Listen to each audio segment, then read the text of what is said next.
Qual que é a melhor forma de você identificar as árvores de uma parcela amostral no inventário florestal? Você quer aprender a fazer uma gestão florestal eficiente? Precisa em menos de 30 dias. Me acompanhe aqui no meu perfil. Fala pessoal, olha só, né, aqui tem bastante aqui brotação, né, nesse plantio de teca.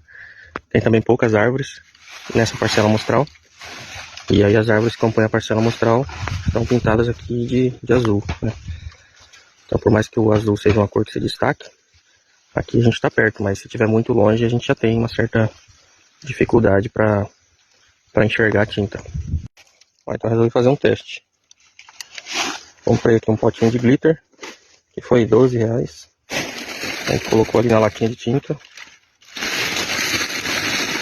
E a ideia era talvez ver se com o glitter se ele brilha mais de longe. Tem alguns reflexos ali, mas a gente não notou muita diferença não. Esse teste com glitter aqui não foi pra frente aqui no teste visual, não deu tanta diferença.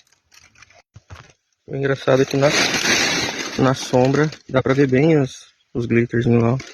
Cada pontinho branco desse, eu achei que no sol ele ia brilhar mais.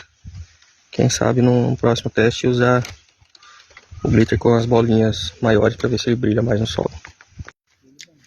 Gostou da dica? Me segue para mais.